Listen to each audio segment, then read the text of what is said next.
Welcome. We are diving straight into, well, the deep end today, right? Where these incredible crime stories blow the line between what seems totally impossible and harsh reality. Absolutely. We've got this fantastic trove of material outlining some truly spectacular criminal feats. Yeah, locked room murders, kidnappings where people just vanish, invisible attacks. And crucially, the dramatic, strategic return of the world's greatest consulting detective to sort it all out. So our mission for this deep dive is really about narrative misdirection, isn't it? That's exactly it. We're looking at how, in every single case we'll cover, the immediate, obvious explanation, the one everyone jumps to, was actually the complete opposite of the, well, often messy and complicated truth. We're focusing on four key instances. 4 times where brilliant deduction just smashed apart these seemingly impossible scenarios. And revealed something deeper, I think. A more human kind of villainy underneath it all. Okay, so where do we start? It has to be the mystery that basically set the stage for that legendary comeback. The Park Lane mystery. Yeah. Yeah, the tragic, very confusing end of the Honorable Ronald Adair. Tell us about him. Who is Ronald Adair? Well, he was a young aristocrat, second son of the Earl of Maynooth, lived at 427 Park Lane. Right. Known to be pretty quiet, easygoing. He was into card games, but nothing too serious, apparently.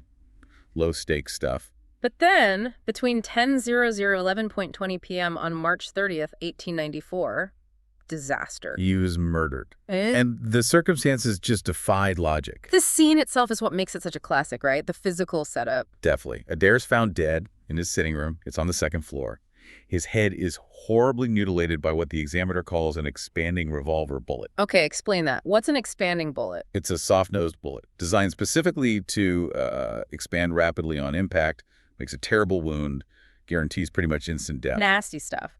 But here's the kicker, the central puzzle. The door was locked on the inside. Locked from the inside, so if the killer used the door, they should still be in there. Right, but they weren't. And if they were somehow inside, how do they lock it behind them and then just vanish? Was there another way out? Only one. A high window. It's a 20-foot drop straight down onto a flower bed. Fresh crocuses, actually. Untouched. Pristine.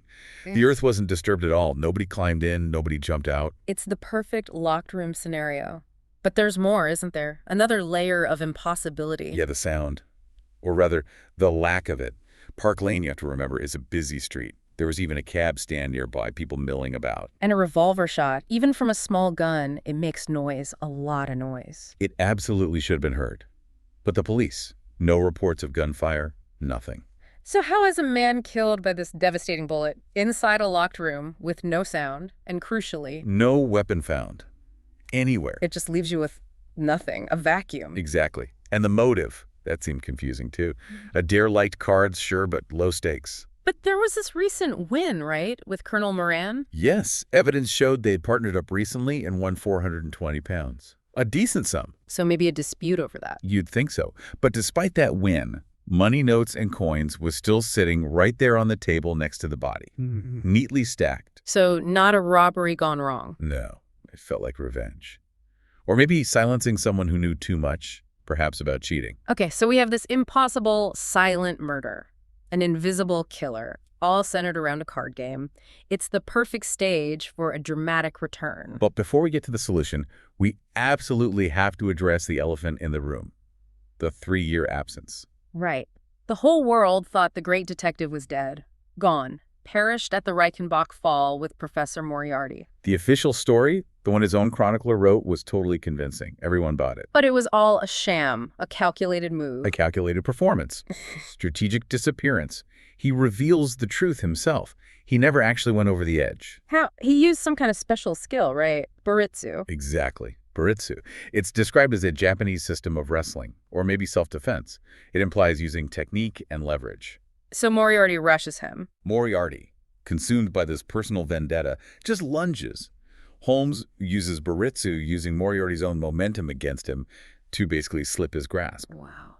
So Moriarty, instead of grabbing Holmes, goes flying past him, hits the rocks, falls alone into the chasm. That moment, watching the Napoleon of crime just vanish, he must have immediately seen the opportunity. Oh, definitely. But it was also about survival. Moriarty was gone, yes, but his network, his organization, That was still out there. He knew there were dangerous people left. At least 3, he reckoned. Extremely dangerous, extremely vindictive associates. If they knew Holmes was alive, they'd come for him instantly, no question. But if they thought he was dead? They'd get complacent. They'd take liberties, as he put it, expose themselves. And eventually, he could track them down, dismantle the whole network safely. His death was a shield, a necessary one. And those 3 years he was gone, it wasn't exactly a quiet retirement, was it? Not at all. He traveled extensively. 2 years, first stop, Tibet. Tibet. What was he doing there? He visited Lhasa. Apparently even sent reports back to the Foreign Office under a fake name, Sigerson. Sigerson. Sounds like espionage, not a holiday. It really does. Yeah. Suggests his activities were always, purposeful, even when he seemed off the grid. After Tibet, he went through Persia, visited Mecca, had a brief stop in Khartoum. And then settled in Europe for a bit. Yes, in Montpellier, France. Yeah. And this detail tells you a lot about his mind. He set up in a research lab. Do what? Focusing on coal tar derivatives. Coal tar derivatives. Man. Why would a detective, even one undercover, study that? Well, think about the time. Coal tar was cutting-edge chemistry. It's the source for early dyes, perfumes, pharmaceuticals, but also, crucially, explosives, specialized chemical agents. Ah, so he wasn't just hiding, he was learning, updating his arsenal. Precisely. Understanding the tools of the modern criminal. He was using his forced exile to sharpen his own scientific weapons. It was only when he tracked that final, most dangerous enemy back to London. The one linked to the Park Lane murder. Exactly. Colonel Moran, that's what he decided to return. And the sheer weirdness of the Adair case gave him the perfect opening. So Moran, the real killer of Ronald Adair. How did Holmes lure him out? The setup at Baker Street sounds incredible. It was a masterpiece of psychological manipulation. Holmes and Watson waited across the street in an empty house called Camden House. And the bait. Holmes knew the killer, calculated, patient, driven by revenge against Holmes himself. So the bait was simple, almost elegant. A wax bust. An effigy of Holmes placed in the window of his old rooms, silhouetted against the light. Just a dummy in the window. But made to look alive. Yeah. Poor Mrs. Hudson had to keep moving it slightly. 8 times, apparently. Once every 15 minutes. Just to mimic someone moving around inside. That's dedication, and it worked. It did. A figure crept into Camden House, the empty building they were watching from. Raised a window, aimed this strange, bulky-looking gun. It wasn't a normal pistol. What was it? An air gun. A powerful, custom-made air rifle. And that's the key to the whole impossible murder. That's the absolute core of it. The shooter was Colonel Moran, identified by Holmes as the second most dangerous man in London, Moriarty being the first. And Moran had this specific background. Holmes knew Moran was the old shikari. That's a term for a top-tier big game hunter in India, an incredible marksman. So the shikari title wasn't just color, it was proof. It meant he had the skill, the patience, the nerve for this kind of shot. And crucially, the knowledge of specialized weapons, like this air gun. Which explains the silence. Exactly. The air gun fired that soft revolver bullet with immense force, but silently. No gunpowder, no loud bang to alert anyone on Park Lane. It solves the impossible silence. And Moran's motive, why Adair, then why try for Holmes? Double motive. First, silence Adair. Adair had likely found out Moran was cheating at cards, maybe threatened to expose him. That would ruin Moran's standing. Second, revenge on Holmes. Moran probably thought Holmes was just some new detective poking around the Adair case, didn't realize who he truly was, and saw a chance to eliminate a threat. He thought he was performing another clean, silent kill. And walked straight into a trap designed by the master hunter himself. The ultimate stealth weapon used against its creator. The impossible murder solved by, well, explaining the lack of noise. Okay, so from the absence of sound in Park Lane, we move to another kind of absence. The absence of footprints. Yes, the Priory School scandal. This one hinges entirely on reading the ground, the physical evidence, or rather the lack of it. Holmes had to treat the mud and grass like a document to be deciphered. And the stakes were high here, too, involving the Duke of Holderness. One of the most powerful and notoriously private men in England. His only son and heir, Lord Saltire, vanishes from this very exclusive Priory School. And he wasn't alone. No. The German master, Mannheim Heidegger, disappeared at the same time. But the initial facts were contradictory, weren't they? That's what threw everyone off. Highly contradictory, perfect misdirection. Lord Saltire, the boy, was found to have left fully dressed in his school uniform. Suggests he planned it, maybe left willingly. But Heidegger, the master, he left his socks and shirt behind. That screams being woken up suddenly, leaving in a desperate hurry. And they both went out the window using the ivy. Both climbed down the ivy. And Heidegger's bicycle was missing. So the police jump on this. Kidnapping for ransom. That's the obvious conclusion, yeah. And they immediately chased what Holmes later called red herrings, wasted valuable time. And like arresting those gypsies. Right, some poor traveling gypsies who just happened to find the boy's cap out on the war. Then they spent ages tracing some random boy and young man all the way to Liverpool. Turned out to be nothing. Because they were focused on the wrong narrative? Exactly. Holmes ignored the misleading human stuff, the cap, the sightings. He focused on objective facts. The boy left prepared. The master left in haste. That's his pursuit, not a planned escape together. So Holmes looks at the landscape itself, the geography. He does. He figures the only logical escape route is north, across Lower Gilmore. The land to the south was all fenced-off farmland, impossible for cycling. So the moor had to be the key. And the moor yield clues, bicycle tracks. The first solid piece is evidence. And Holmes, being Holmes, had apparently memorized the patterns of countless bicycle tires. Seriously? Apparently so. He identified the first track as a Dunlop tire with a very specific patch on it. And he knew instantly that wasn't Heidegger's bike. How did he know that? Because he knew Heidegger rode a bike with Palmer tires. They leave a completely different mark, distinctive longitudinal stripes. Okay, so definitely two bikes. The boy was with someone else. This wasn't a solo escape or a simple kidnapping by Heidegger. Correct. And the next discovery confirms violence. Further out on the moor, they find the Palmer tire tracks Heidegger's bike. And near them? A patch of disturbed ground like a struggle. And nearby, a gorse bush crumpled with blood on it, a crimson stain. Oh, wow. So Heidegger caught up to them? That was the deduction. Heidegger pursued the boy and his companion. There was a struggle. Heidegger was struck down by a savage blow. Not a gunshot, Holmes noted, but likely a heavy weapon. But he got back on his bike. Astonishingly, yes. The tracks show he remounted, tried to continue, maybe to get help or keep pursuing, but then collapsed further on and died. This just gets darker and more complex. We have a killer confirmed now. Someone traveling with the boy killed the master. Yes. But here's where it becomes truly baffling. The great paradox. They searched the ground around where Heidegger must have been struck down. Meticulously. And found. Nothing. No human footprints. At all. How is it possible? A violent struggle, a murder, but no footprints. The only tracks they found were deep, heavy prints. Unmistakably cattle tracks. Cows. Cows. On the moor where a murder happened. It seemed impossible. The police were stumped. How can you have a murderer present, but only animal tracks? This is where Holmes shines. He realized the evidence wasn't just confusing, it was actively lying, and the lie itself held the key. He had to figure out how someone could be there, commit a murder, and leave only cow prints. The investigation then leads them towards the Duke's estate, Holderness Hall, and specifically to this rather rough local pub nearby. The Fighting Cock Inn, run by a guy named Reuben Hayes. A tough character. Ah. And getting inside to observe wasn't easy. Holmes had to pull off quite a performance. The sprained ankle routine. Yeah, he faked a badly sprained ankle. Claimed he needed to rest up in the inn's stable yard. It gave him the perfect excuse to hang around, observe Hayes, and crucially, examine the stable. And in the stable, he finds the final piece. The tiny detail that cracks the whole thing. He looked at the horses Hayes keeps. 2 horses. And he notices their horseshoes are old, worn down, but the nails holding them on are brand new. Old shoes, new nails. What does that signify? It suggests very recent, specific shoeing, not just routine maintenance.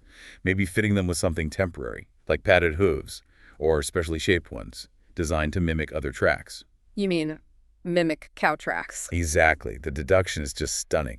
Hayes used his 2 horses, likely fitted with fake hooves, to walk all over the moor around the crime scene. Creating the cattle tracks. Creating the cattle tracks. Deliberately obscuring his own tracks, the boy's tracks, the bicycle tracks, maybe even where he dragged or hid the body initially.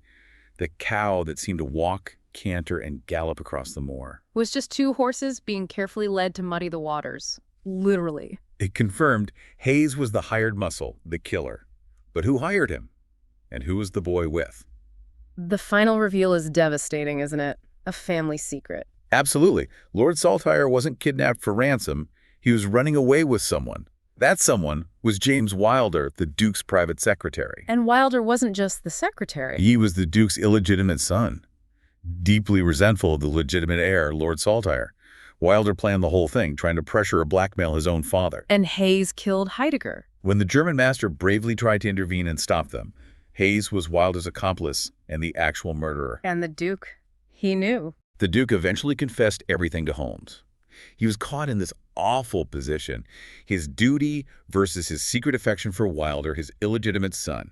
He covered it up initially to protect Wilder. Wow. So a huge, dramatic crime solved by noticing missing footprints and new horseshoe nails, all driven by family secrets and jealousy. So we've had absence of sound, absence of footprints. Now we move to a mystery solved purely through language, cracking a code. The Adventure of the Dancing Men. This one feels different, almost eerie. It is eerie. It starts with Hilton Cubitt, a Norfolk landowner, happily married, but his American wife, Elsie, starts seeing these bizarre little chalk drawings appearing around their property. The dancing men, little stick figures. Exactly. And they terrify Elsie, absolutely terrify her. Because she knew what they were. She recognized them instantly. But here's the tragedy. Before marrying Cubitt, she'd made him promise never, ever to ask about her past. She'd only hinted at disagreeable associations. So when these figures started appearing, she fainted dead away the first time she saw them.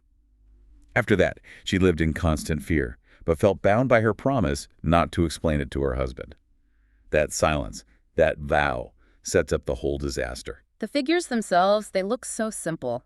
Childish almost, like a kid's drawings. They do. Stick figures, some holding little flags, which Holmes figured out were punctuation, marking the end of words. A lesser investigator might have dismissed it as a prank. But Holmes saw more. He saw it was too consistent, too patterned to be random. Cubitt had carefully copied down every instance of the figures. Holmes recognized it was a genuine cipher, a substitution cipher, but a unique one he hadn't seen before. And he had studied ciphers extensively, hadn't he? Written about them. Oh yes, he claimed to have analyzed 160 different ciphers. But this one was new, so he had to go back to basics, the absolute foundation of code breaking. Which is? Frequency analysis. It's based on the simple fact that in any language, some letters appear much more often than others. In English, the most common letter is E. Okay, so he looks at the drawings Cubitt collected. He counts them up. In the first batch, 15 little figures. One specific figure, a little man standing a certain way, appeared 4 times, more than any other. So he makes the assumption that figure must be E. It's a calculated guess, but a strong one. That was the first crucial step, the key that starts to unlock the door. But just knowing E isn't enough, is it? How do you get from E to reading whole messages? This is where the real genius comes in, context and pattern recognition. Cubitt also provided a drawing of a 5-letter word, where Holmes knew the second and fourth letters were E, so something like XEXEX. Right. Holmes thought about the context. These messages seem to be demands or appeals. What 5-letter word fitting that pattern might be sent in reply to someone asking for something? Let me think. N-E-V-E-R. Precisely. Holmes gambled on N-E-V-E-R, and suddenly he didn't just have E, he had N, V, and R as well. 4 letters from one deduction. And once you have a few key letters. The rest starts to fall into place much faster. He looked at another recurring message, noticed a pattern at the end that looked like a name. Using the letters he already had, he quickly figured out it spelled E-L-S-I-E. The wife's name. Exactly. Now he had L-S-I-C too. Pretty soon he could decipher whole phrases. Come, Elsie. And then the name of the person sending them. A-B-E-S-L-A-N-E-Y. Abe Slaney. He wasn't just some local troublemaker. Far from it. Holmes sent a cable to the police in New York. The reply confirmed his fears. Abe Slaney was Elsie's former fiancé and the most dangerous crook in Chicago. Oh my God. So her past had literally followed her across the Atlantic. It had. Turns out Elsie's father was some big Chicago gang boss known as Old Patrick. He'd invented this dancing men cipher for his gang's secret communications.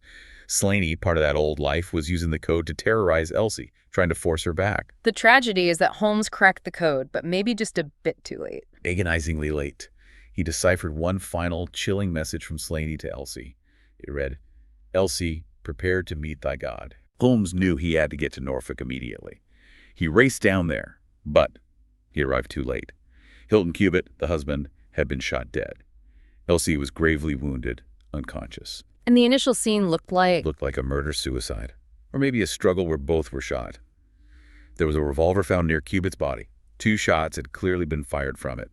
The servants swore the window was shut and fastened from the inside when they found them. So another locked room type scenario. If Slaney was the killer, how did he get in and out?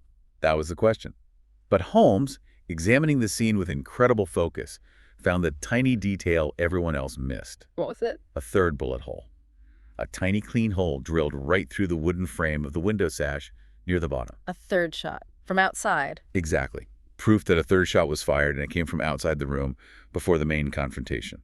Slaney hadn't needed to get in. He'd shot Cubitt through the window first. It proved it was murder, plain and simple, committed by Slaney. And the capture of Slaney is just. Perfect justice. Holmes used the code against him. Poetic justice, really. Holmes wrote a message back to Slaney, using the dancing man figures. Just 2 words. Come here at once. Made it look like he came from Elsie. Yes. He left the note where Slaney was sure to find it. Slaney, thinking Elsie was somehow alive and summoning him, rushed back to the house. And walked right into the trap. Captured. Captured. Utterly bewildered, apparently convinced the woman he thought he'd killed had somehow called him back. A secret language designed for crime became the very tool that caught the criminal. Okay, so far we've had impossible logistics, impossible evidence. But not every great case involves a dramatic murder, right? Our last section looks at crime that's maybe less violent, but arguably more insidious. Absolutely. We're looking at crimes that attack reputation, trust, and intellect. And they forced Holmes into some very unconventional, maybe even morally gray areas. Let's start with a man Holmes seemed to truly despise. Charles Augustus Milverton. The king of blackmailers. Holmes explicitly said he felt more disgust for Milverton than for any actual murderer he'd ever dealt with. Why? What makes a blackmailer worse than a killer in his eyes? It's about the method, I think. A killer takes a life, often quickly. Milverton destroyed lives slowly, piece by piece. He dealt in secrets, in shame. He held women's reputations hostage, demanding vast sums of money to prevent ruin, broken marriages, social disgrace. He weaponized their pasts. Yeah. And Holmes gets involved because of a specific case. Lady Eva. Yes, her upcoming marriage was about to be destroyed by some compromising letters Milverton had gotten his hands on. He demanded a fortune £7,000, which was astronomical then. And he wouldn't negotiate. Holmes tried, right? Holmes offered £2,000, a very large sum itself. Milverton just laughed. He even boasted about other women he'd ruined. Mentioned to Miss Miles, the Colonel, dorking people who couldn't or wouldn't pay much smaller amounts. He ruined them just to prove he was serious. He treated misery like a business commodity. So Milverton was technically operating within the law in a twisted way. He wasn't stealing the letters, just demanding payment for them. Which is why Holmes realized traditional methods wouldn't work.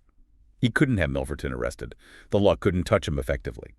So, Holmes decides to step outside the law himself. He plans a burglary. Exactly. He adopts a disguise, pretends to be a plumber, I think to scout out Milverton's house, learns the layout, the routine.